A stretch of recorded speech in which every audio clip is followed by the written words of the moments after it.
Alright, we'll let a few men join. Let me retweet that even.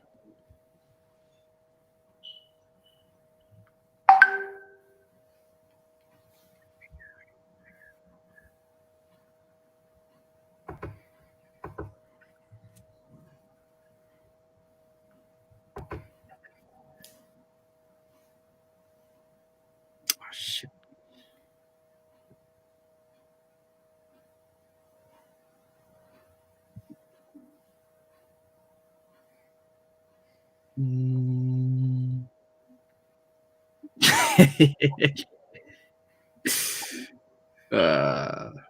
So you laughing about you?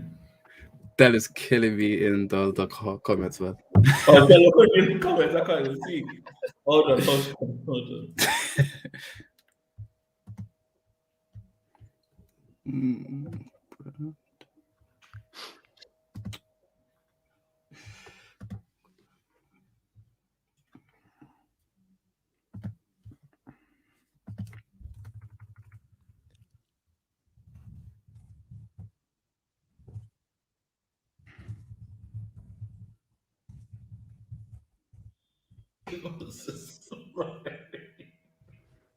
That is a funny guy still.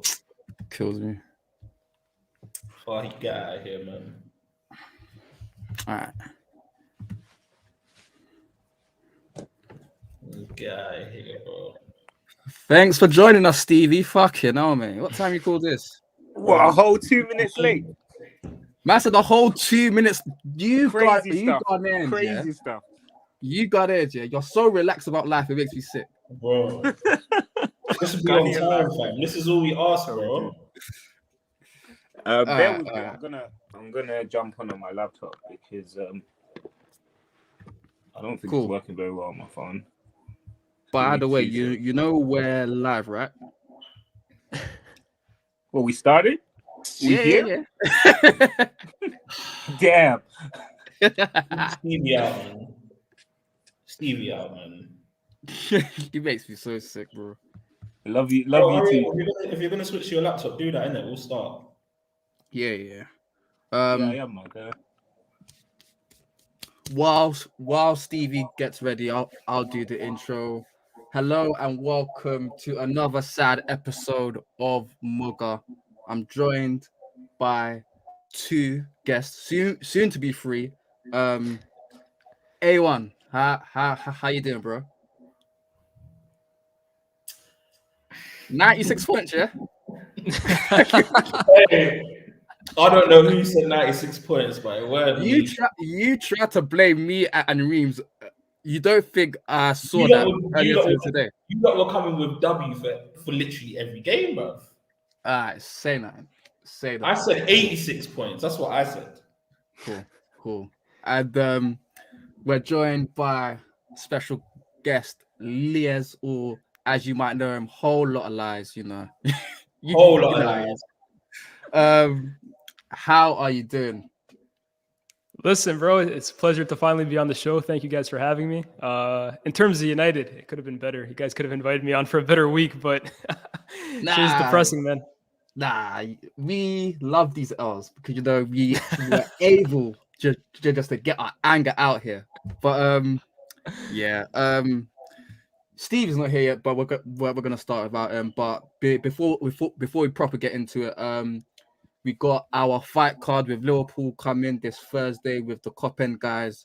That's gonna be on that. I think it's gonna be Sebi and Mariah still. I can't even lie, but I mean, hey. Hopefully we're able to pull out a win on Thursday because Lord knows Sunday's gonna be a tough test. As always, check out the Patreon and the Discord. It's going to be popping, especially on Sunday for the United-Liverpool game. But there was something that was not popping at all Saturday, 3 p.m. in the East Midlands. Since you're the special guest, Lyles, when you saw the starting lineup, what were your initial thoughts? I mean, there was one place that I looked at, and I think most people looked at, and that was, what the hell is Harry Maguire doing in that 11? The guy hadn't played for God knows how long. He hadn't trained for that same amount of time. Ollie even came out and said he hasn't been training, but due to not being in pain, that means that he's somehow cleared to play this game. For me, that's baffling logic. And if it couldn't get any worse, the performance was just as bad as that logic. And Maguire at fault for all 4 goals. That was the main takeaway I got. Why the hell was he in that 11? Because people can talk about not trusting Bailly all they want. I think there's validity in that. But when his replacement comes in and puts up that shambolic of a performance, you have to question, why was he given the go-ahead? Is it just because he's a favorite? He's a guy that Ollie trusts, so he's going to play any game as long as he's fit. For me, that was the first thing I noticed. I looked at the double pivot.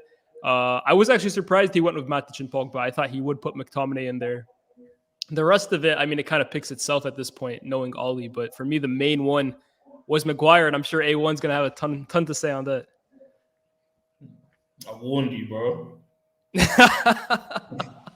I warned them all about Maguire. They thought I was exaggerating with the Maguire out stuff. I warned them. He is the worst Man United signing of the Premier League era, bar none. That is facts. You can't name me one. You actually can't name me one United signing that has been worse than Maguire. I'm not even letting you have Alexis Sanchez, bro, because at least he scored in the semi-final. What the fuck? What the fuck has Harry Maguire done? And the thing that smacks it is this man is our captain. I said it in July 2020. Strip this man of the captaincy. He is terrible. He's a poor leader, first of all. He's not vocal enough, second of all. He never leads by example, third of all. He had 3 months. He had a 3-month good spell and a good Euros, and it tricked everybody. Tyrone Mings and Conor Cody could have both played centre-back for England, and they would have still made that final. Facts. He's tricked everyone, and now he's reverted to type. Ollie is fucking clueless, bro. You do not put a man in. You do not put a man in that has trained 1 day. He got injured 3 weeks ago. He's had 1 day of training, and you expect him to come in and play 90 minutes. He's already poor as he is. You think he can come in and play 90 minutes when you've got Bailly, who's, by the way, is a better centre-back than Maguire? You've got Bailly there, but you don't trust him. It's actually scandalous. It's scandalous. It's poor. We'll get onto Ollie anyway, but it's treacherous, bro. A man drops scandalous and treacherous. I swear to God, I don't even know how else to put it. Because even when we went 1-0 up, I was not comfortable. For the first goal, what the fuck is Harry Maguire doing? They tried to blame David De Gea. I think it was even before the goal, to be honest. You saw like 30 seconds in, Maguire kicked it out of play. You could tell from there that the guy was not on the ball. Yeah. He was not on the ball. You know what I mean? But this time, the ball's rolling towards him. And you know how Iheanacho got that ball, yeah? He got that ball because Maguire decided to take his eye off it. He literally looked away from the ball. Next thing you know, it's just disgusting. He's at fault for the first goal. He's at fault for the third goal, and he's at fault for the fourth goal. Bro, he's probably at fault for the second goal as well. I just can't remember it. I just can't remember it. This is Man United Football Club, and we say this all the time, yeah.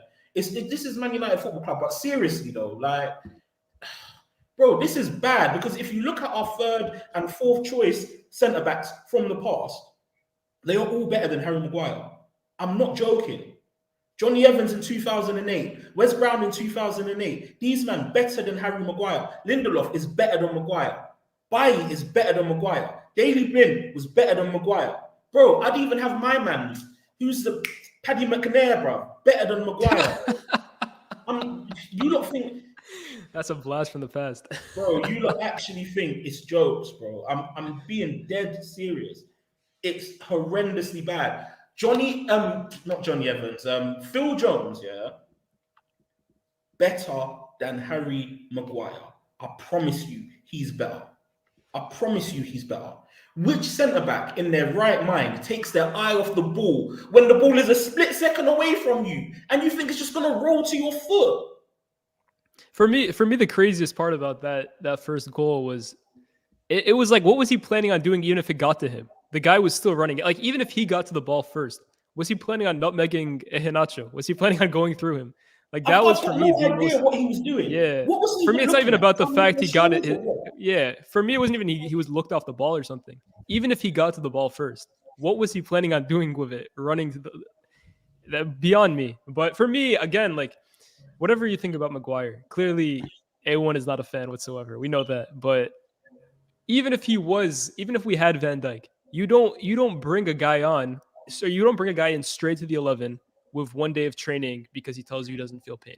That for me is extremely irresponsible management. And it kind of just makes you question, what's the point of having reserves? What's the point of buying all these great players to put on your bench? Like, what's the point of even having a bench at that point if Harry Maguire is going to play every single game no matter what? It makes no sense. Yeah, man. The Maguire thing, yeah. Also, shout out Elijah. You left me hanging in that waiting room for time. Next time, don't be late. What is this detention? Yeah. You had me out there for like 10 minutes, so you had me begging to get in. Next time, don't be late, innit? I can't believe you're disciplining me like my mum, fam. The Maguire thing is crazy. Like, it's actually crazy stuff. But I think also, like, it talks to Solskjaer and how much he trusts his squad and the belief he has in his squad. Yep. You can see like his reluctance to play Van der Beek. You can see his reluctance to play Bailly. You can see his reluctance to play Dallo as well, although at this point I don't blame him. But you can see at this point who he really trusts in that squad and who he's just like playing face value to, and it's clear that he will rather play Maguire at any cost rather than Bailly. And I think now it's becoming problematic. Maguire, there's no way Maguire should have been starting that match. We were surprised to even see he was in the squad, let alone see him starting for that match. So like there's a point in which you have to question the manager's decisions and the manager's understanding and trust of the squad. And if you can't, here's my question to you though, Stevie. We should have reached that point months ago, years ago, because we've seen Ollie with Rashford, we've seen Ollie with McTominay, we've seen Ollie is willing and has been willing to basically throw his players through the train, through anything, as long as he can get minutes out of them. He cost Rashford, I would say, a year and a half now, because of that back injury he basically caused him to have. Like, he does not give a shit about these players getting injured. And then on top, he told Rashford to focus on his football. Unbelievable. How could he when he had him in the We gutter? need to talk about that as well, because the level of cheek was rude. Yeah. But it's interesting you bring that up, because I remember we faced Liverpool. You know, in that spell where he was the caretaker, and then Martial and Lingard got injured versus PSG. They had to come off, and then Lingard was on the bench the next game, and then I think it was Herrera who had to come off, and then someone else. And Ollie decided to bring on Lingard. 5 minutes came off later, immediately. He has to go off because he was still injured. I think this is not the first time, because this isn't even the first time Maguire has played through injury. He had a hip injury in his first season. He was playing through in Jan. And the fact that it's gone to this point for people to start questioning him is ridiculous, because he has been doing this from the start. So regarding that Maguire thing, as poor as he was, this just reminded me of Smalling when we lost 4-0 to Chelsea. Where he had a toe injury, he wasn't supposed to play. He comes in, he is at fault for all 4 goals, and Maguire was getting at fault for all 4 goals. But I mean, I asked about the lineup and we somehow ended up on Maguire. But I mean, that just shows you how that performance really want to make everyone just absolutely scream. But before that lineup, sorry, that lineup here is FIFA stuff, man. Like, okay, hold on. Let's talk about it, because is that lineup really FIFA stuff? Let me go. Okay, go on. because we had playing Ronaldo at the, like and let's take into context, this is 2021 in the Premier League. We had Ronaldo playing up top, zero press. We have Greenwood, who's a striker, now playing right wing, so we know what we're gonna get from him. Zero press. We had who did we have playing left wing? Sancho. Sancho. Yeah, Sancho is used to pressing at Dortmund in an organized press, but in this Man United side, it's chaotic. We had Pogba, who barely presses. We had Fernandez who likes to press by himself. So in the 5 attacking players, we had no sort of structure or no semblance of an attacking force who knew how to press, who knew how to put pressure on the opposition team. And I find it so disrespectful that Rodgers just said that we could just press the United team because we know it was easy to play around, easy to pass around. You can't have 5 players in your attacking lineup who are not going to press. That's not going to work. Stevie, when do we as a team ever press? I know we're not the best pressers of the ball, but bro, with this lineup, it's terrible. Like, it's awful. On Match of the Day, I was embarrassed to see how easily they were just bypassing our midfield and our attack. Stevie, we don't press anyway. We legit don't press. Here's the thing with United's press, and I've been saying this since last season.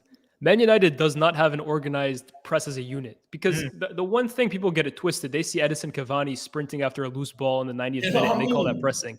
That's individual pressing. Great teams like Liverpool, like Manchester City, Bayern Munich are the best example.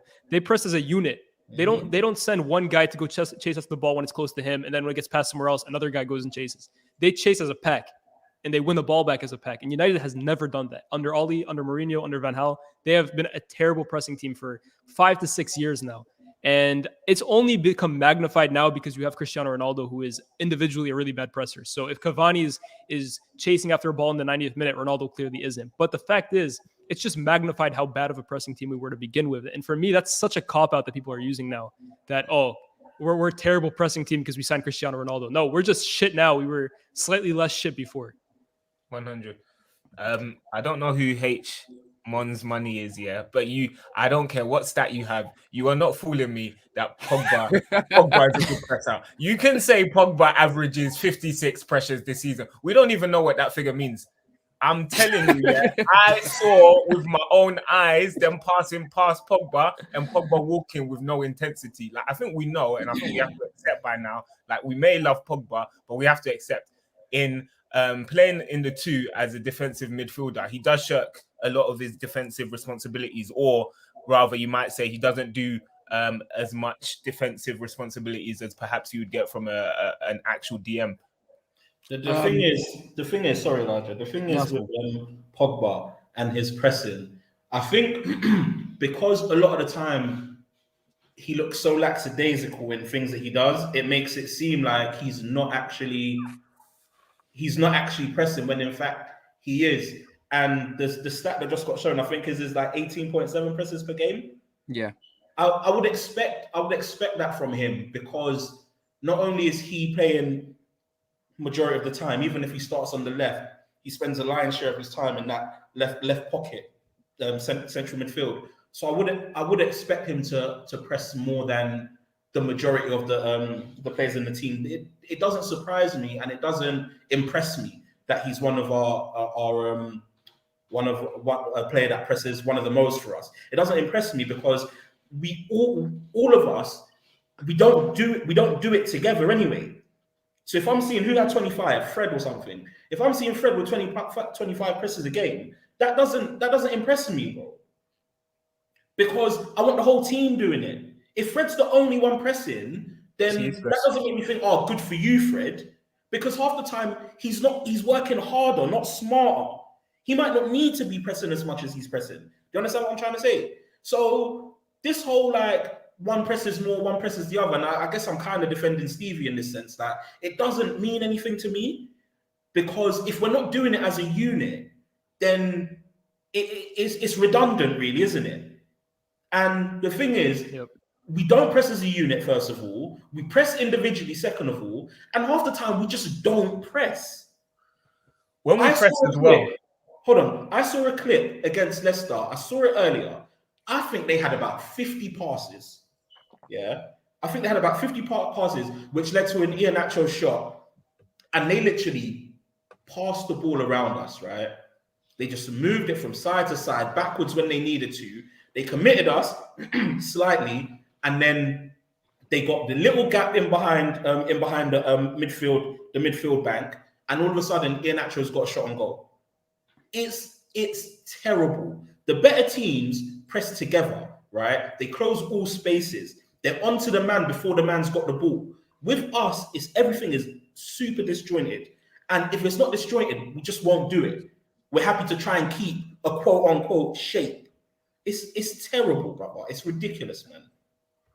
Yeah, I was Sorry, just gonna say, yeah, with the lineup thing as well, yeah, I think, and it seems apparent to me that obviously Solskjaer hasn't planned for this. Yeah, is great that we have all these attacking players, but I do think knowing that Ronaldo is not a presser at this age, you're gonna have to account for what he lacks in a press with someone else, and we don't have a player like that currently in the lineup who's gonna account for Ronaldo's lack of running or his lack of intensity. Do you know what I mean? I think But is it a player that's supposed to do that? That's like there's no player alive. Even Cavani is one of the best pressers up front as an individual striker. He amounts some of the most presses in world football, not just in the league, not just at United. Even playing Cavani up front with Cristiano Ronaldo and just hoping that he's going to make up for the amount of pressures that Ronaldo doesn't make, that's not going to solve United's pressing issues. So for me, there isn't a player alive that can make up for it. It has to be a team thing. Yeah, definitely. It's clearly a coaching thing. I want to speak about the midfield as a unit because it was interesting to see, because I think I tweeted at halftime that Matic and Pogba, the spaces they have to cover is ridiculous. Bruno's basically playing like a second striker, and then I got a load of stop defending Pogba quotes and stuff like that, and I was like, but that's what they have to do. It wasn't a thing of defending them. They have a lot of space to cover, and then on match of the day, it was literally a 4-2-4. Whatever Leicester had the ball, it was a 4-2-4. So considering what Matic and Pogba had to do, do you count that to anything towards their performance? This is especially for Pogba, who I thought really dropped off second half. But yeah, go ahead, Stevie. Go ahead.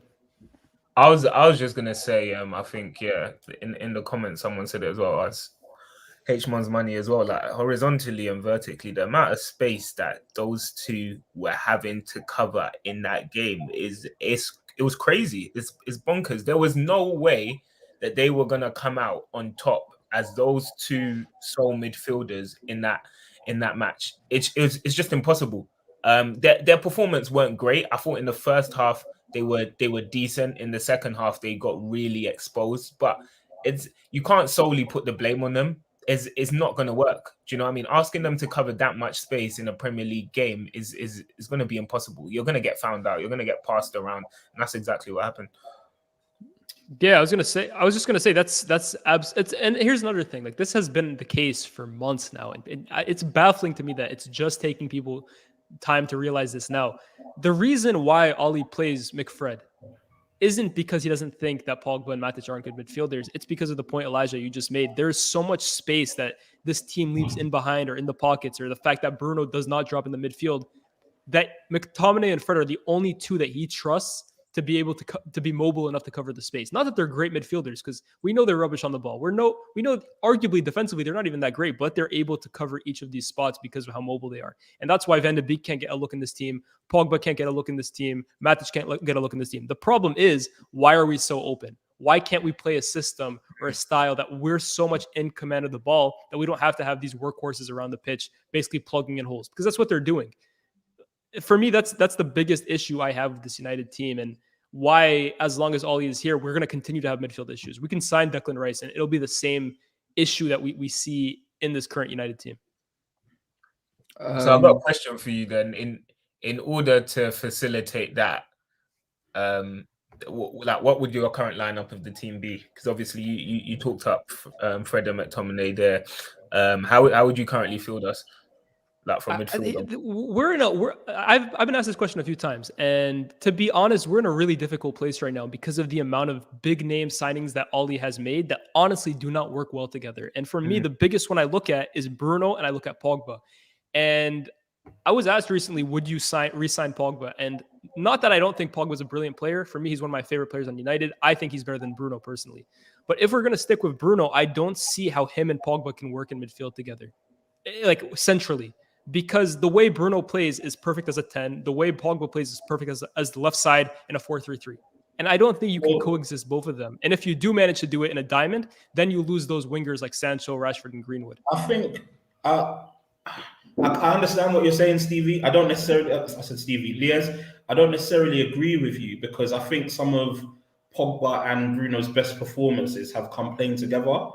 But I completely understand what you're saying in the sense that like something has to give, especially if we want to move to a 4-3-3. It's like we saw it against Villarreal, how disjointed and how terrible it looked. But what I was going to say, if we could get a coach in who's a specialist in 4-3-3s, for example, Zidane, I think he can definitely get the best out of both of them as 2 8s. I mean, that's the hope, right? Like that's for me why I said United probably shouldn't re-sign Pogba, but I would, because for me, when you have a player like that and you have a player like Bruno, you have to do everything you can to get the best out of those two guys. They are your franchise.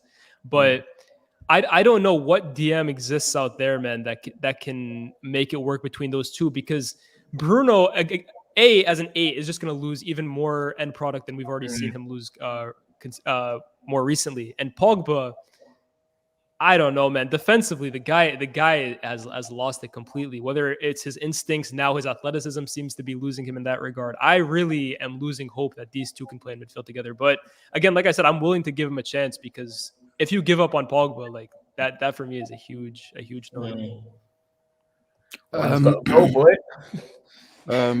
Just going back to the details of the game, we actually did go 1-0 up, and it was from Gunwood. Money Mace, Murder Mace. He deserves all the nicknames in the world, because people have been trying to get onto him for not passing to Ronaldo, and he's basically saying, bro, CR who? Bro, he's basically been calling him CR Kelly, bro. That's wild. Hey, somebody said it. I didn't say it, but bro, somebody said it, innit? Somebody said it. I was not the one, but yeah, but he's basically saying to CR Kelly, get your own goals. I'm doing my own thing, bro. I'm doing my own thing. Yeah. But honestly, there was that goal, and then he had 2 chances in the second half where it was kind of a similar chance, and he blazed it over. Do you think, in terms of his overall development and progression, do you feel like it might be time to move in up top? Bro, yes. I'm saying it now. I'm done with the CR7 experiment, man. It was good while it lasted. The first month, yeah, it was nice. We saw the nice Champions League goal, the top off, bro. It's not working for me anymore, man. I'm being decisive. I'm telling you.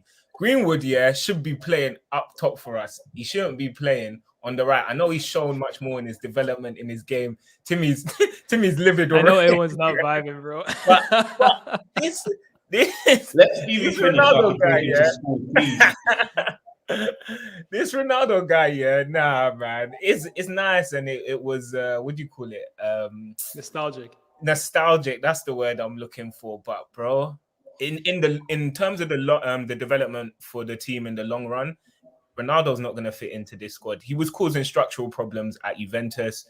We could see that in their team. And I think right now as well, I'm the one calling it early, but I think he's causing structural problems for us as well, because he's going to provide goals for us. And at the end of the season, he might have 20 goals in the Premier League. But what are we going to have as a team? Probably nothing. It's that one tweet where it's like, Lukaku will score you goals, but at the end of the day, you'll be like, what did those goals account? Yeah. It's like, bro, he's not bringing enough to the team in 2021 for me to say that we can account for his lack of intensity off the ball. Personally, A1, can I make one point before you go? Yeah, go on. For me, I'm sure I know what A1's going to say, and I'm kind of in the middle of what I think he's going to say and what Stevie just said. And for me, the biggest thing is Cristiano Ronaldo is not a number 9. He's not a striker. And for me, he's never been a striker. He's never been a guy who can hold up, or who does hold up the ball, who does link up play, who does run the channels, who does do the things that a number 9 is supposed to do. That's never been his thing. He's been a left inside forward. He's played off guys like Benzema, Morata, Wayne Rooney. That's when you get the best of Cristiano Ronaldo. Playing him as a number 9 the way we are is literally like playing with 10 men. And the last few games, we have literally played with 10 players, because no team in the modern game can play with a guy who sits up front, who stays in the box, who doesn't move out of his little 6-foot perimeter and just expects balls to be put in the box. It's not realistic. Even Manchester City would need him to adapt his game to play to their strengths. But at the same time, you don't sign Cristiano Ronaldo to put him up front and just do that. You sign Cristiano Ronaldo with a plan of how you're going to play him. And it seems like and I'm actually positive because he's done it with so many players, saw the opportunity to sign this guy, didn't even think about how he would implement him into his current team, and has basically just told him, play up front, we're going to put balls in the box every so often, and hopefully you can get a goal. Signing Cristiano Ronaldo and using him this way is an absolute waste. And I wouldn't blame it on Ronaldo because this is the way he's always played. But if we want to get the best out of Ronaldo while having a really successful team, I do believe it's possible. But he cannot be the number 9 up front by himself, just sitting in the box the way he's being instructed to, because no team in the modern game can thrive like that. So, Ronaldo. I don't know if you guys remember that Ronaldo used to, when he was at United, so I'm talking, we'll go 07, 08. I don't know if you guys remember that mid-season, and I think it was mainly for Champions League games that Fergie used to play Ronaldo up front. The reason why Fergie used to play Ronaldo up front is because he would never work as hard as Wayne Rooney, right? Yep. Wayne Rooney was a much harder worker than him. So Wayne Rooney would be the one to press and do this and do that. Ronaldo's never been a pressing machine. He probably averaged the least presses out of all the players over however long or whatever. But one thing that we know about Ronaldo is that he knows how to put the ball in the back of the net. And when you've got a player as good as Ronaldo, be it that he's not as good as he was then now or at Real Madrid now, he's still the kind of player that can turn the game on his head like that, right? He's that kind of player. At Real Madrid, it's the same thing. He was playing off Benzema. For most of his time there. But then during his later years, he actually started playing like more alongside him. So I think when you're saying that he's not a striker, Lyles, you're talking about like the things that strikers can do. But one thing that Ronaldo does, and probably does better than anyone in the world apart from maybe Lewandowski, is poach, right? Yeah, which is what strikers do. As you can see, 3 of his 4 goals have been poachers' goals already, or 3 of his 5 or whatever. Yeah. Right? He's a poacher. He's instinctive. He's going to get on the end of something that nobody else is going to get on the end of. 100%. The problem that we're having with Ronaldo right now is he can't get on the end of anything. And the reason he can't get on the end of anything is because there's nothing there to put him on the end of. Yeah, you're right. But he's not even feeding off scraps.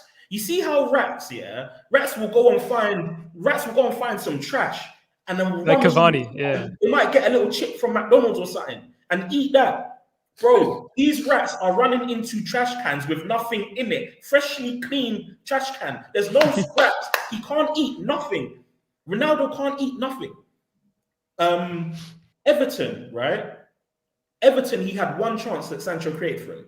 Other than that, nothing. Aston Villa, did he even have a shot? I think a free kick. Nothing was created for him. Saturday, someone tell me what was created for Ronaldo on Saturday? There was that one chance. He had the overhead kick. No, there was one from the left. Michael saved it that Sancho set up. That was probably the best moment they both had it in the game. Yeah. And that was it really. The other 2 in the second half, he was offside, so they wouldn't have counted it. Right. Anyway. My thing is, right, when you have a striker like Ronaldo, when he's played for teams like Juventus, who again aren't the best football inside, but they create chances. He's coming from Real Madrid, who were in their prime a brilliant football inside, be that under Mourinho, be that under Zidane, be that under Ancelotti, and he was always getting chances because he had man like Ozil, he had man like James Rodriguez, he had man like Angel Di Maria, he had Gareth Bale. All these men could create chances for him, right? We have got an array of attacking talent, but if we can't create chances for Ronaldo, then he's gonna look like how he looks now. This is not his fault. People are moving like I agree. People are moving like he's the reason that we're not playing this well and he doesn't fit in the team. Rare. Bro, please tell me what striker comes into this team and does something. Because if you think Erling Haaland can come into this team and do something, you're flipping mistaken, bro. He can. Then you're dumb. Anyway, I already know you're dumb. He can. Let's face it. Haaland don't do nothing apart from provide a little link up with Sancho. Sancho might start speaking in that German accent again, and that's it. I think the thing with I think A1, you've basically nailed it, right? Because like I said, I'm kind of in between both. Haaland, I think, would be able to do something in this team purely because at his age and at his development, he's able to do more outside of the penalty box. Like you see Haaland taking the most outrageous shots or getting the ball deep and actually on that right-hand side and kind of cutting in and beating players. But that's because that's the kind of player he is at this point. And for me, the overwhelming thing for all of this just goes to show that attacking players under Oli can only thrive if they're the kind of player that can get on the ball and literally create something out of nothing. Those are the only attacking players that thrive. You've seen it now with Sancho, Van de Beek. Cristiano Ronaldo at this stage in his career is not a guy on that left-hand side who's going to pick up the ball, dribble 4 players, and shoot from 40 yards out. That's not his game anymore. Like A1 said, he is a poacher. But in this team, you have to, even United's best period for me under Oli came after lockdown when Martial was basically in the form of his life because he was literally pulling shit out of his ass that, honestly, at the time, very little strikers in Europe could claim to be doing the way he was doing. Since then, Cavani had a period in and out of the team where he was scoring goals here and there. Cristiano Ronaldo has come in, fed off scraps. But yeah, until United are able to create or able to have a sustainable way of creating chances, and I'm not just talking about, you can create 3 chances a game. A way of creating the same chance more than twice a game is a sustainable way of creating chances. United don't have that. So until that changes, for me, Cristiano Ronaldo, like A1 said, is going to be feeding off scraps. And you literally have to be Haaland or Benzema at this current moment to thrive in this United team because they can get the ball deep or something.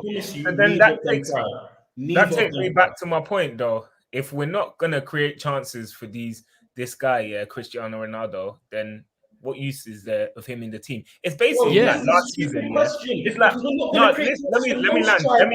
let me land. It's like last season when you lot said, if Bruno doesn't score or assist, he's not doing nothing. And you lot wanted him out of the team. But with Ronaldo, all of a sudden, it's different. Let me tell you, if we can play Sancho on the right, we can play Rashford on the left, or we can play Greenwood up top. We have more of a chance of scoring from this individual brilliance that we're so reliant on than if we depend on Cristiano Ronaldo up top and then we're trying to feed him scraps with players who in their own right aren't that creative themselves.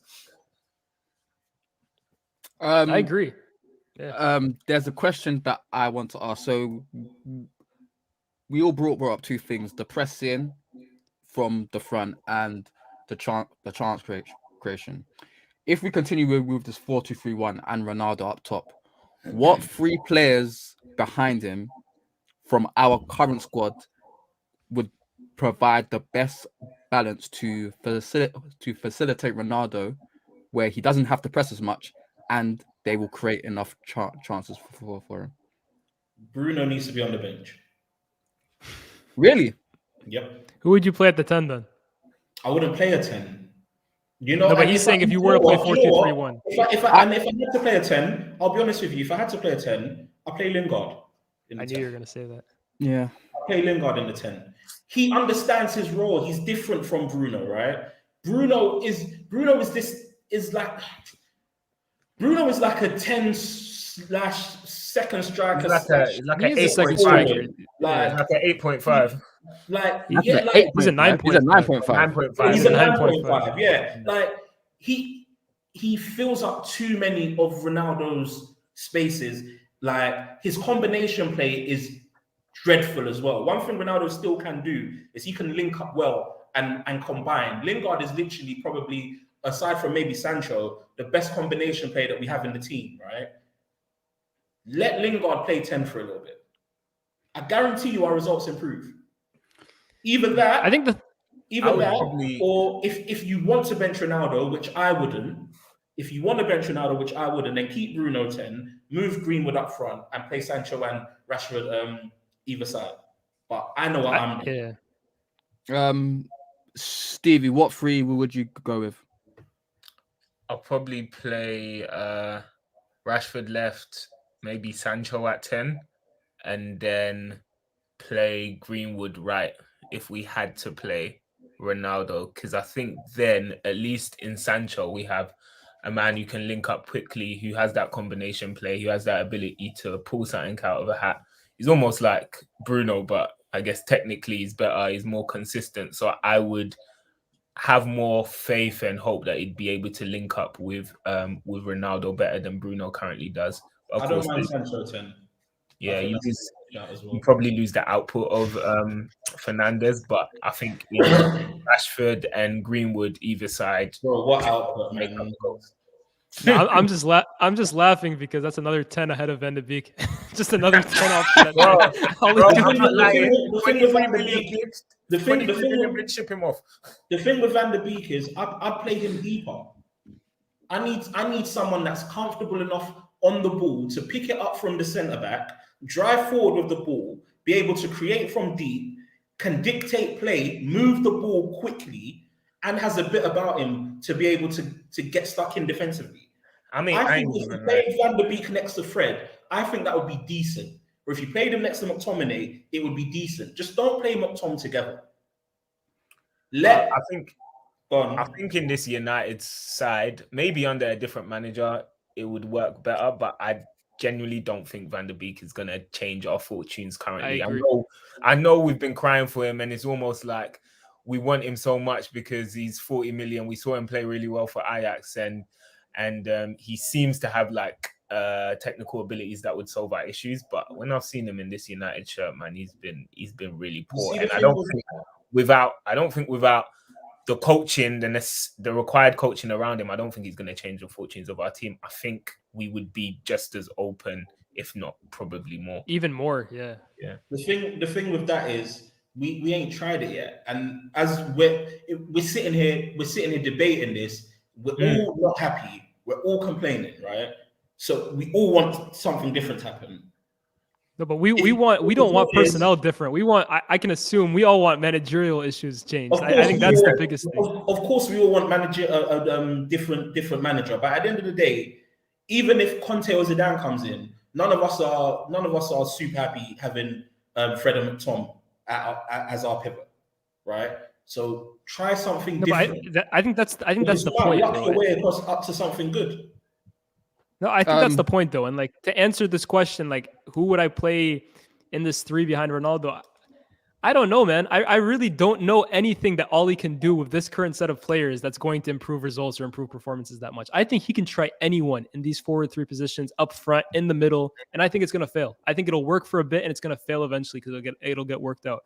And I think that's the issue here, man. Until a new manager comes in, you can play Fred and McTominay. They're going to have their issues. You can play Pogba and Matic. They're going to have their issues. You can play Bruno at the 10 with Ronaldo up front. It's going to have their issues. Or Cavani and Lingard. I for me, am so past like looking at personnel and who can make a difference for a few games because I just know it's not going to last.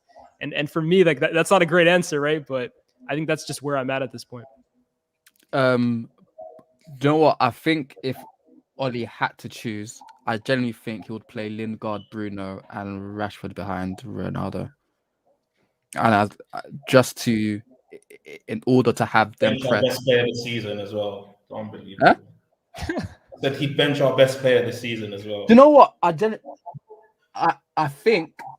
think he's been. I think it's not that he's been wanting to bench Greenwood, but I feel like if Greenwood goes off the ball, he would love to quit. He won't hesitate. Lingard. Yeah, he's been looking for an excuse. Yeah, the day he drops Greenwood is the day he loses his job. Bro, that's to you. That's to you. But I mean, we've spent a while on this, but I mean, the fact that we spent 45 minutes talking about the troubles of United after that Leicester game, I mean, the pressure is ramping up on Solskjaer. So today, there's been reports from Italy about Conte willing to waive his severance package, and apparently, it's gaining momentum according to an Italian transfer newspaper. And then also today in the Times and ESPN, they said that the mood in the camp is very flat after the game, and that the players are now very, very concerned about the overall direction. What do you think it takes for Ollie to lose his job at this point? Do you think he's 2 losses away? So if he loses against Atalanta and Liverpool, do you think he's on borrowed time? Yeah, for sure. Because I think the biggest thing that the Glazers care about is Champions League football. And if you lose against Atalanta, that's 2 out of your 3 home games out the window.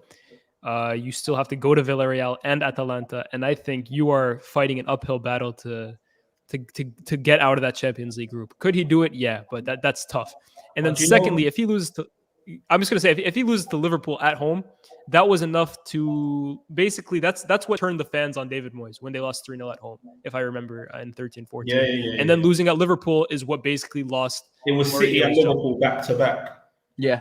Yeah, no, I mean, the game that got Moyes fired was Everton, but that was basically the day that the Old Trafford. Nailing the coffin. Nailing the coffin was the them 2 games.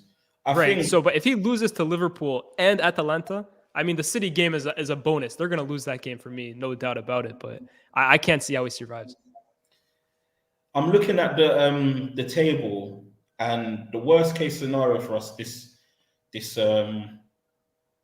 weekend or this midweek is we lose to Atalanta and Young Boys beat Villarreal. That will leave Atalanta with 7 points, Young Boys with 6 points, us with 3 points, and Villarreal with 1, right? Alternatively, Villarreal could win, and then Young Boys and us with 3, Villarreal with 4, and Atalanta with 7, right? That's not the end of the world. Yes, we've lost 2 out of our 3 2 out of our 3 home games. Sorry, yes, we would have lost 1 out of our 3 home games, but points wise, we're still comfortably in with a shot of winning, qualifying from the group, because it will literally, the difference will literally be 1 game, right? 3-point difference or a 1-point difference. More than likely, Villarreal are going to beat Young Boys. So a 1-point difference between us and second place. The big game is Liverpool. And in that game, it literally depends on how we lose, because I think we all agree that we're going to lose. Now, Liverpool could absolutely trounce us. And then I reckon on Monday, especially if Atalanta beat us, on Monday, they're doing Comunicado official, bruv.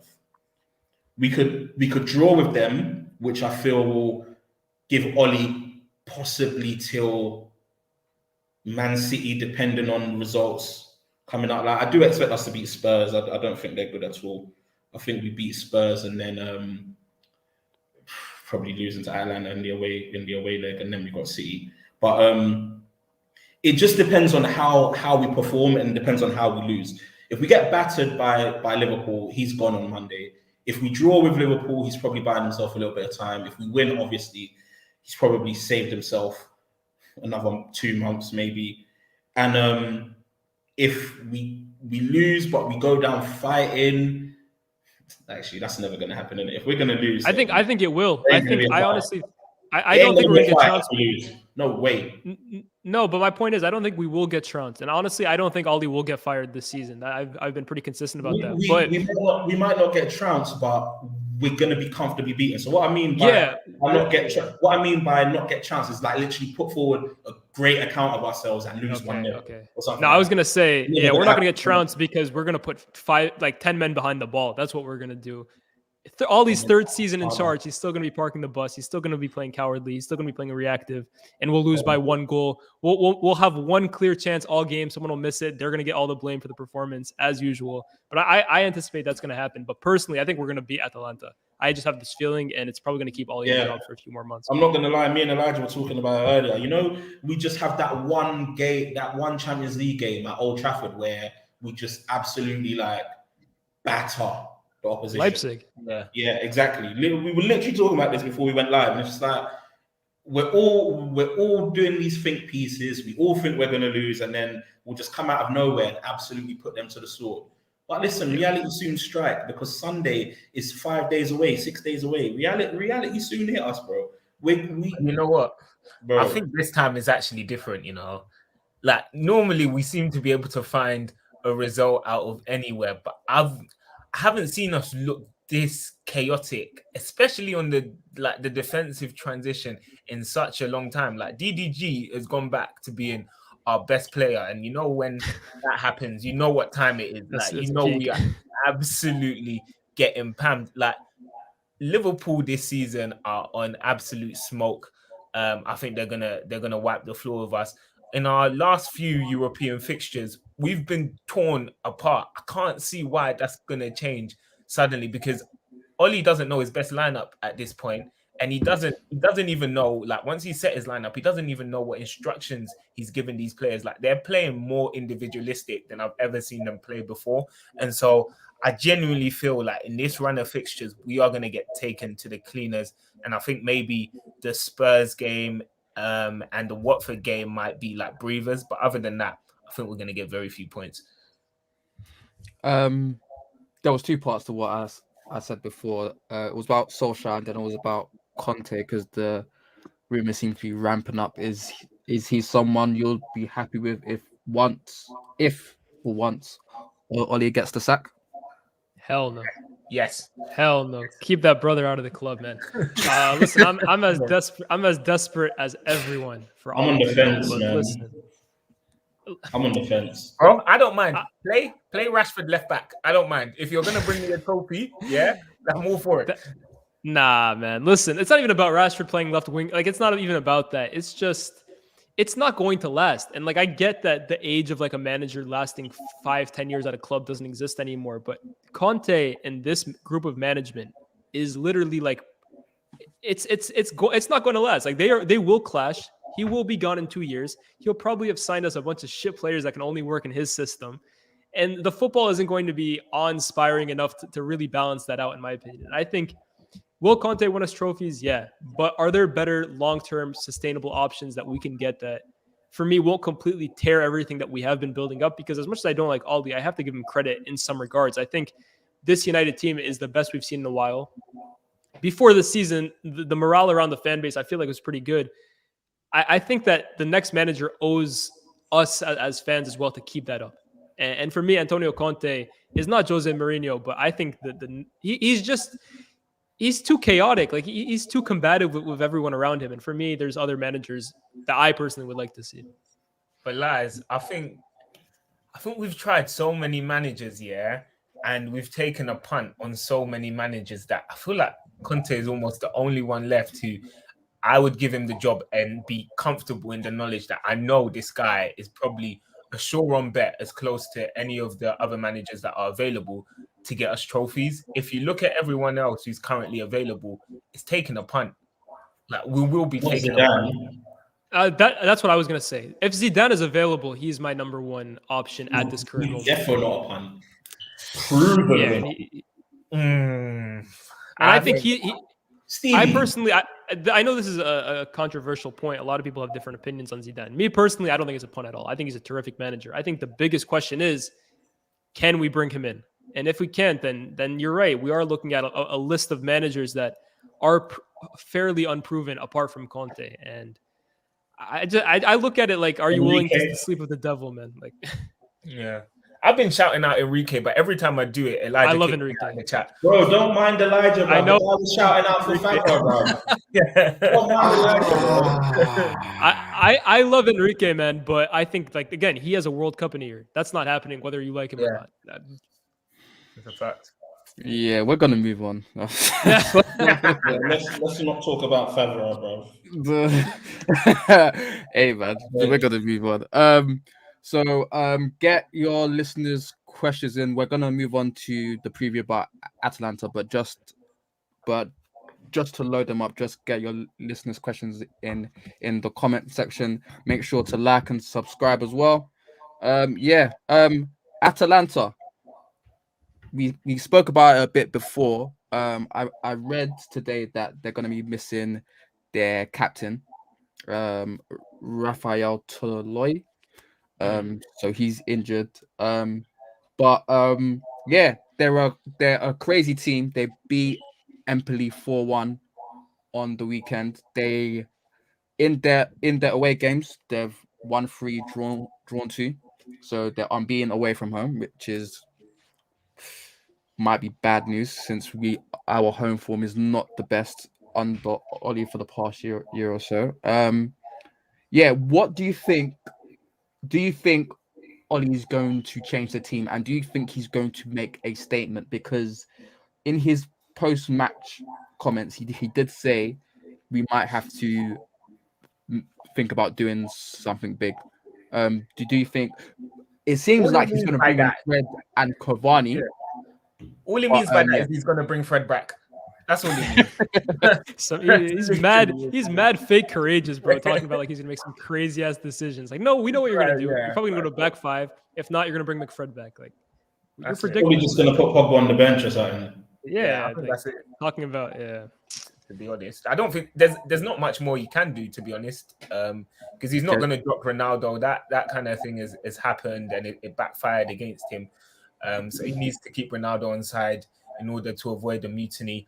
Rashford will probably start, and then I think the easiest thing to do is drop Pogba and then play Fred and have Greenwood on the right still. So yeah, I can't see him ringing any massive changes. I don't know what else he's got in his locker, to be honest. Nothing. First 11. What do you think it's going to be? De Gea. Wan Bissaka. He can't Do you go think he back goes back 5? 5. Do you think? No, I mean including De Gea, the same goalkeeper I'm back for. I don't think Maguire's going to play. I think clearly he's not ready. Clearly. I think now he's got 90 minutes under his belt. Ollie will trust him to play. I think so. I think when the chips are down, Ollie just goes with his tried and trusted in it. And in McFred, Maguire, and Lindelof, that is his tried and trusted. So I can't see him. A1, you can say what you want, bro. We remember last season where I think it was right after the Spurs game. Everyone was saying drop Maguire, and he brought him back versus Newcastle and kept him as captain. he's going to keep Maguire in. Like I told them, these dubs I'm having this season, yeah. Fucking hell, bro. Remember 96 points. 96 points. What did I tell you about Maguire, bro? I told A1. Don't talk to me like we're still on the same page. I still think you overdo it, to be honest with you. What? So what's Maguire at 10 for centre back? No, hold on. I think you overdo it because you said he's the worst signing in United history. Oh, he is. Players but no one's told me worse.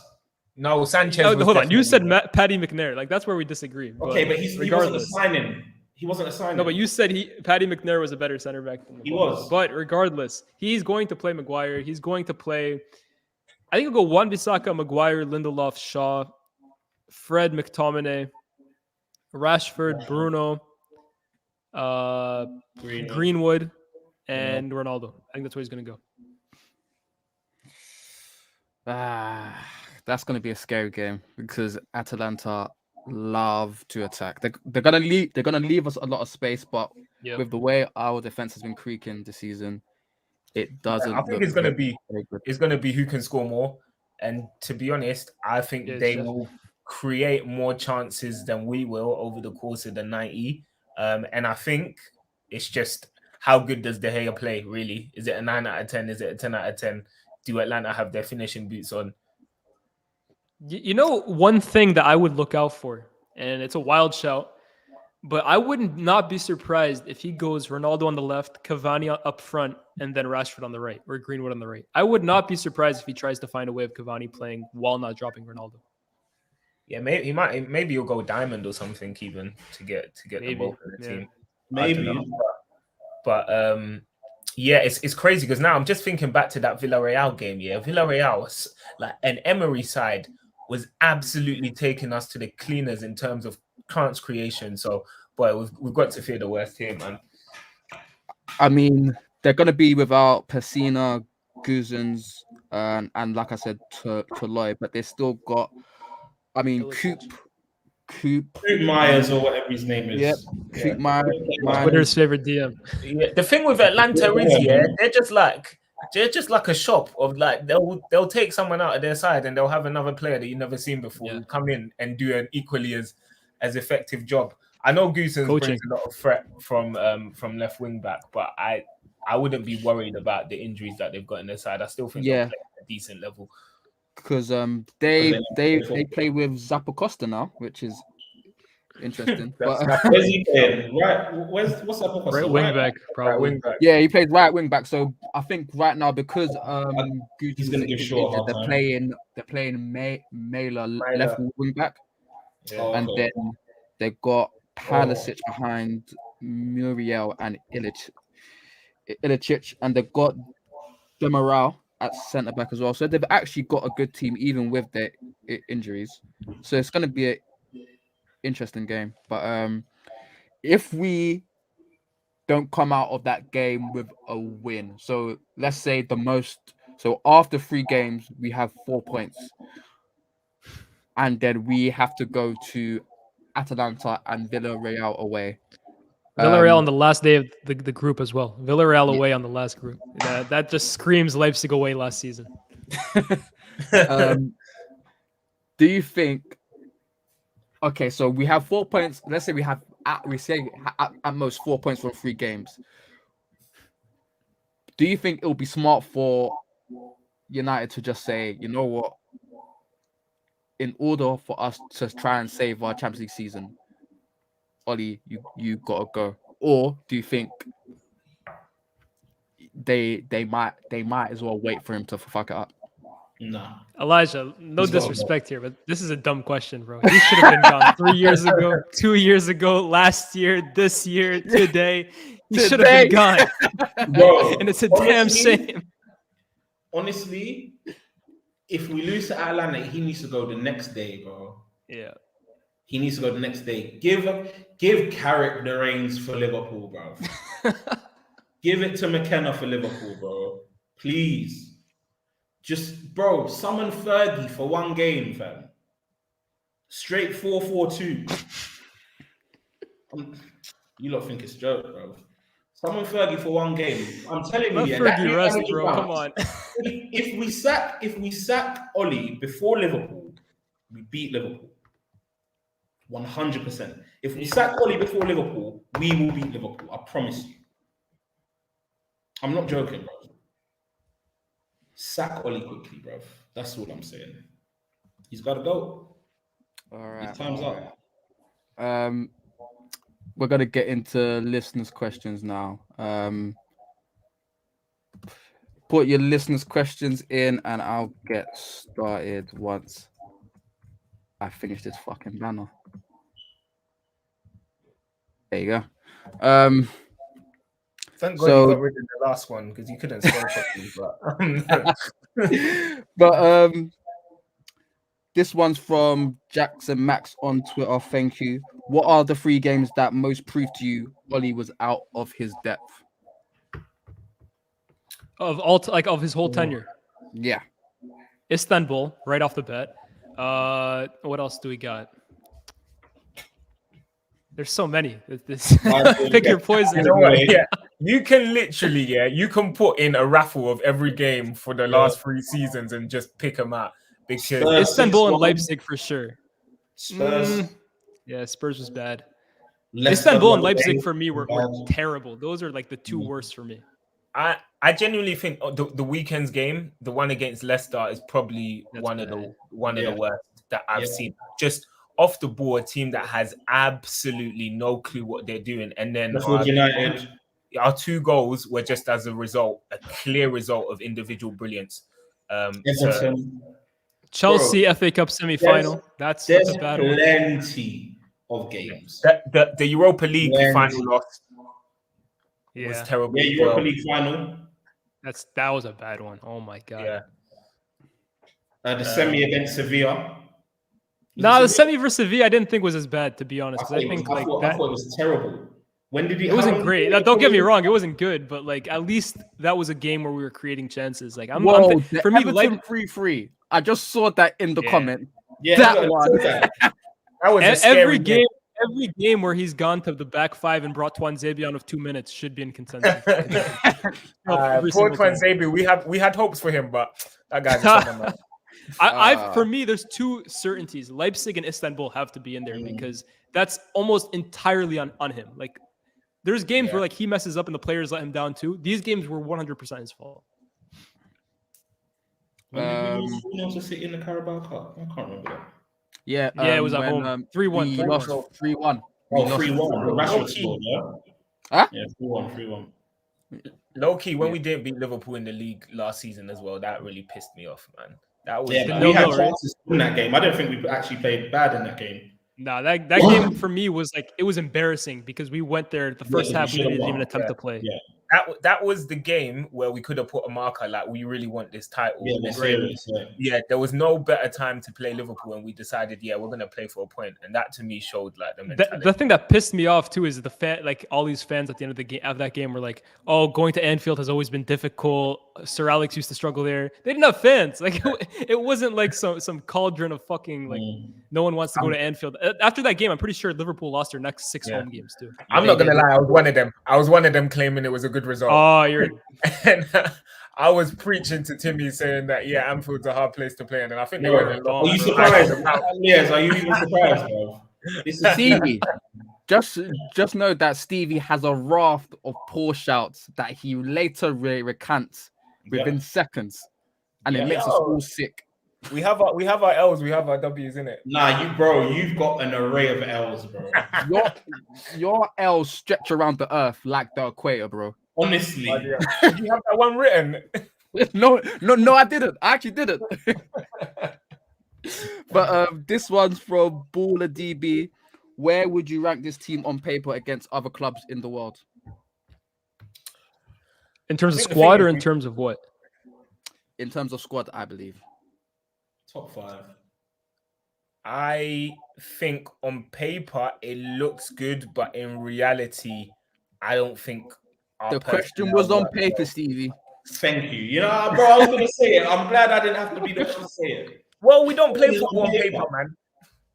On paper, we asked a lot of hypotheticals. I'd say top 10. City, Bayern, PSG. Liverpool have a better squad, in my opinion, than us. No, I don't think. Yeah, because it's more balanced than us, bro. We don't have a midfield. Yeah, we have like eight players who play on the left, and not a single one whose best position comes on the right. Like there's a lot of nice names on that team sheet, bro. But even when you think about it, the next manager has to fix a lot of the shit that Oli has done because it's such an unbalanced team. So for me, I'd say top 10, maybe top 8. Like if that's better. Yeah, but which teams are better? I want to know which teams you think about. PSG, yeah, Bayern Munich, Manchester City, Chelsea, Liverpool. No. I think Liverpool's squad depth isn't as good as ours, but in terms of first 11, let's say you got them 5. Then who's next? No one, right? Yeah, then I think United comes into question. So maybe top 6, unless I'm missing someone. Yeah, maybe top 6. Because Barca, they have a better. United has a better team than Barca. Inter? Nah, Juve and Inter, no.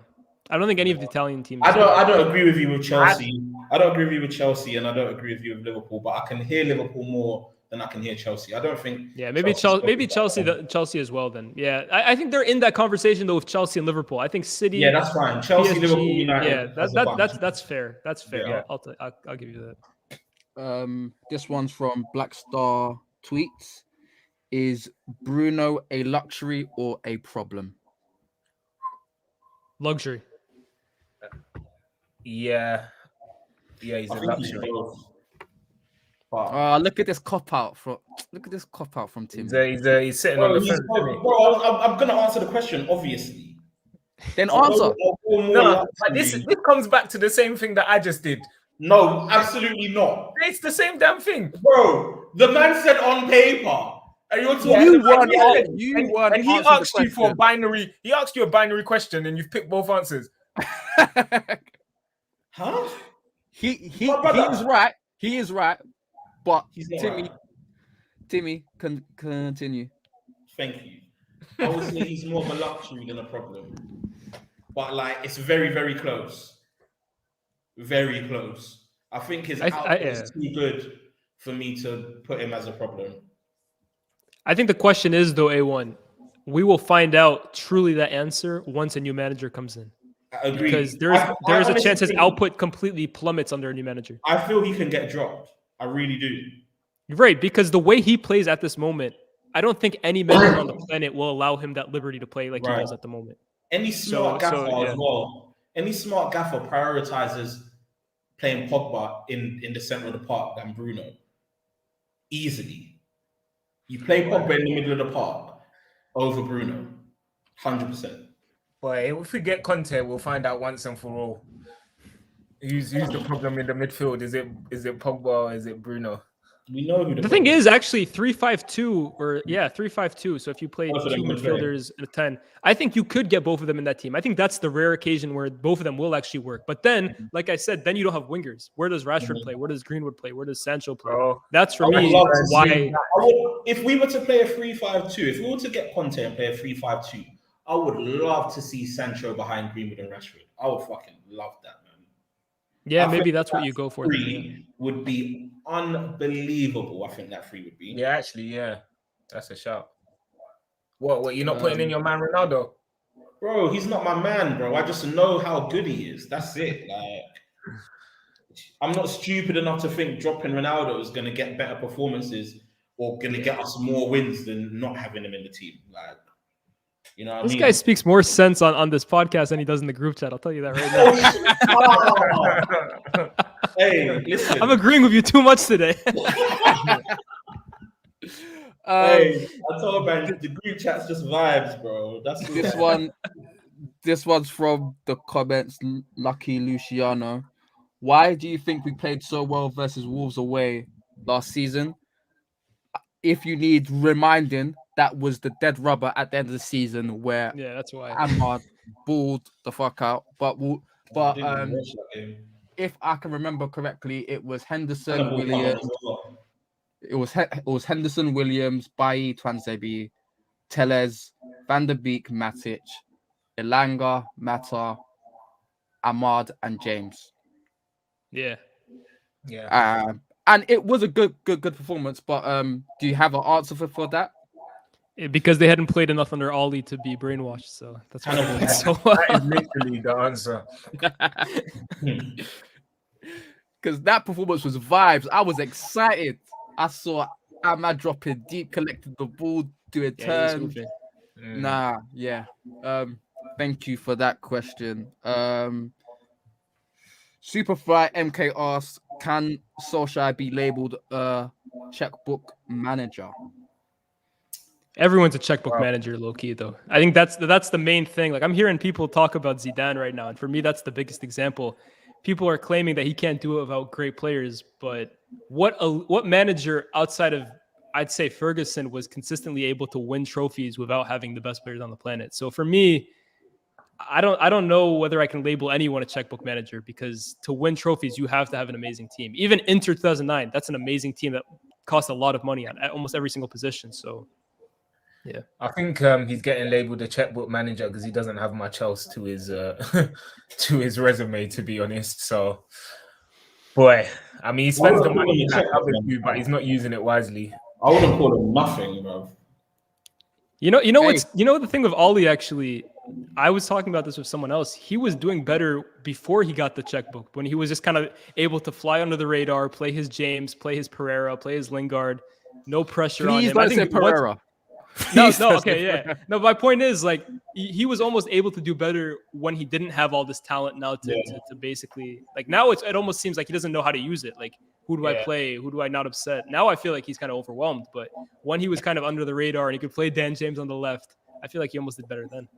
I I think think the difference is then we kind of we tempered our expectations because we're like, realistically, if you look at the team, they're not that good. Whereas now we know that the actual current playing squad are levels, like they're talented players. So he should be getting much more out of them, and like the wall that was covering people's eyes before is gone.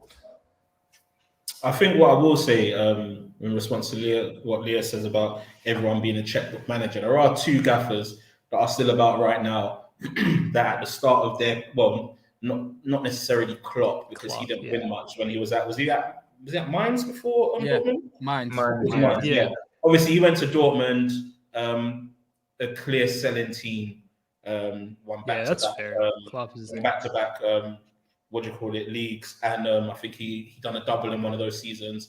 Got his team to the Champions League final. Didn't really spend much. So Klopp is someone that I wouldn't necessarily call a checkbook manager. The other person, although everywhere else he's been, he spent fuckloads, is Pep. And I know he's had pretty much the best team in the world and when he was at Barcelona. But as you saw, they hadn't won a La Liga in what? 2-3 years. No, 3 years, I think. Yeah. I think 06 Madrid won it. They did 06, 07, and 07, 08. Both. It was both Real Madrid. Here's my point, though. Yeah. And he didn't need the checkbook with the players. Yeah, I know he.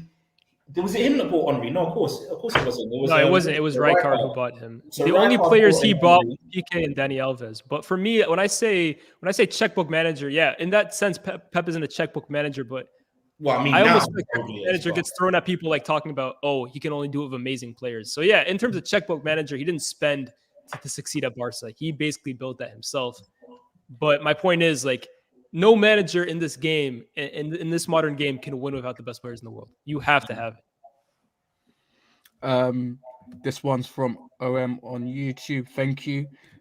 It's a big one. If you were the manager, what formation and lineup would you use moving forward? We go around in circle then. Yeah. Who wants to go first? Shotgun, not Stevie. Let Stevie go. I said shotgun, not you. This is a car, bro. This is a car, bro. Hey, let Stevie go first. Bro, shotgun rules apply, man. Let me have some thinking time. Nah. Because Stevie, you're definitely going first because you were late. That's true. Oh, come on, teacher, man. Stevie, go first, man. I would go 4-3-3. I'd have De Gea and then the usual back four, sorry. And then I would have probably McTominay. God, this you sound like Paul Scholes picking McTominay within like 3 seconds. I'd have McTominay. I'd have Pogba. I'd have Sancho at 10, and I'd have Rashford. Fuck, this is hard. I'd have Rashford, Greenwood, Ronaldo maybe up top. Bro, no Bruno.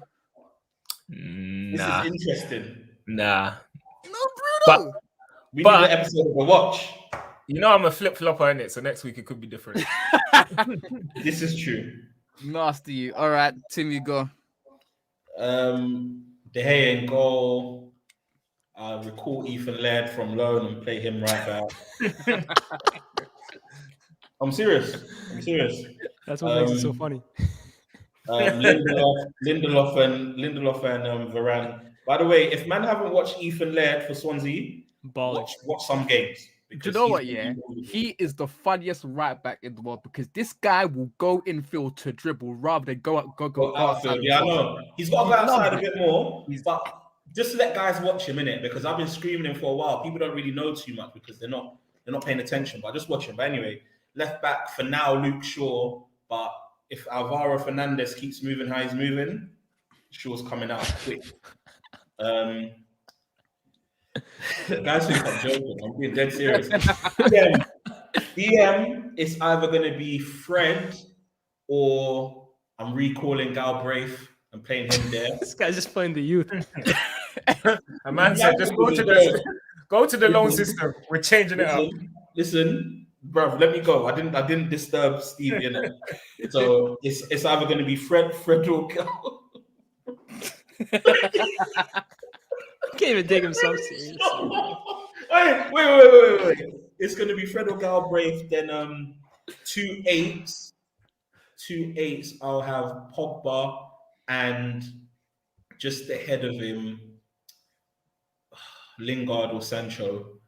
I'm gonna go Lingard for now because this season he's performed better than Sancho. So I'll go Lingard. So Pogba, Lingard, right Greenwood, up front Ronaldo, and left Rashford. All right, so you're trying to win the under 23, yeah?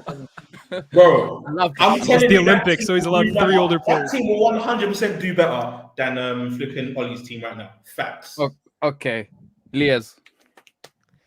I'll go De Gea. I'll go Wan-Bissaka, Maguire, Varane, Shaw. I'll go 4-3-3. So I'll go Matic, Pogba, and Fred. And then I'll go up front. Rashford on the left. Sancho on the right. It's tough between Greenwood and Ronaldo, to be honest, which is a sentence I never thought I'd be saying in my life.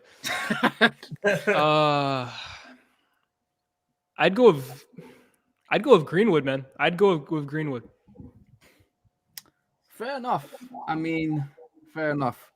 It's different. It's different, no doubt about it. But that's what I'd go with. What I would go with.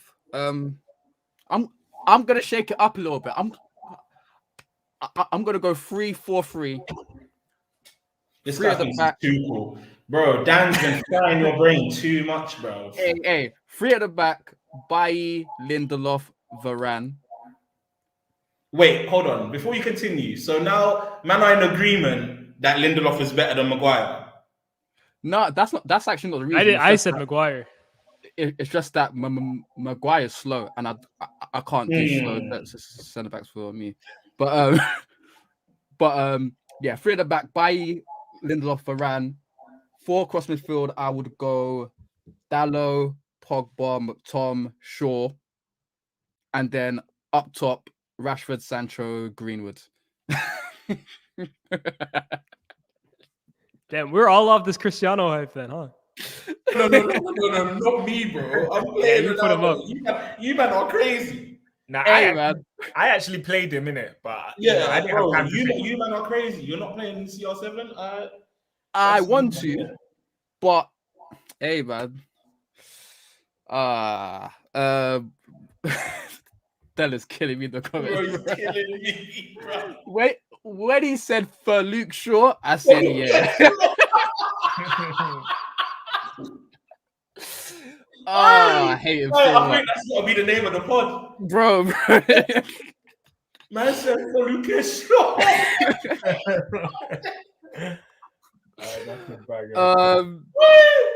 All right. Flip it though. Last question from Michael Griggs, 26. It's gonna be a positive one. Do you think Mason Greenwood will win a Ballon d'Or? Bro, at the rate he's going, he's giving me shades of CR7. So yeah, I don't see why not. To be honest, I don't think it's a guarantee. But if he continues at this trajectory, boy, as long as we get, it's on not it, A lot of it. It's not a depends on guarantee. how United are gonna be, and if he leaves. Yeah, true. If United, I was gonna are no say, good yeah. in 3 years, he better do what's best for him and go to the blue side of Manchester. Whoa, sounding like that, whoa. You're sounding like what's his name? The Manchester fan on that. If this guy wants to get the best out of his career, go to the blue side of Manchester. They don't respect English You're players. bad enough. vibes, bro. Oh my god. What the hell? I thought I was vibing with you today, man. God. Listen, I'm just saying how it is. He'll only win a Ballon d'Or playing for an English team, first of all. And second of all, if United aren't good and he doesn't leave, he won't win the Ballon d'Or. If United are good and he stays, cool. But if United aren't good, if he wants a Ballon d'Or, bro, or Chelsea. Go Chelsea, actually. Not City. Go Chelsea. You can win a Ballon d'Or at Chelsea for sure. That's so much better. Oh my god. Listen, Greenwood is that. Greenwood is a I want guy. to see my guy ball out. Him and Foden together as well. That would be a scary. Well, scary we can sight. see that for England, bro. I'm not worried. I hate that mentality, by the way. But anyways, Greenwood is a guy that can score 25 to 30 goals at one point in his career. I think he will be that kind of guy. And for me, I've always said that goal scorers obviously have the bias when it comes to these awards. So if you're scoring 25 to 30 goals, your name is in that conversation. Like A1 said, like Stevie said, it depends on if United can put a successful team around him. But he just turned 20 years old. We have to be optimistic that within 13 years, he can't win one league title. If that's not the case, then shit, we man. failed him. Yes, If he doesn't win a title, it's we going failed on him. 9 years, by the way. Yeah, but 13 more. It's going on 9 years, by the way. Bro, I might have to fall into the blue side myself. Bro, listen, boy. you got more chance than Elijah, you Rodgers need to winning stop the chip recording. at this stage, bro. You need to stop the recording. Hey. I'm just here to vibe with my bros. What do you mean stop recording? Some of them are saying they're City fans already, bro. No. I'm 13 years though. I can't wait that long. Bro, 13 years is mad. Well, we've got a big week coming up, and hopefully in a week's time we're here celebrating with a bowl of champs that a certain man is gone. Yeah. So what are we all praying for an L then? I'm not. I'm just hoping somehow, some way we manage to win. But don't ask how. But, I want us to win, obviously, but yeah, I mean it's Liverpool, so we have to win. But yeah. But yeah, but no. I see you. You got me. You got me now. You got me. Thank you to my guests, Timi, Stevie, Lyles. Pleasure, all three of you. Thank you so much. Sir. Everyone who is here on the streams, commenting, liking, subscribing, thank you so much. Pod's going to be out tomorrow. Make sure you leave a comment, 5-star for the pod as well. Yeah, and we're out. Peace. peace. Peace.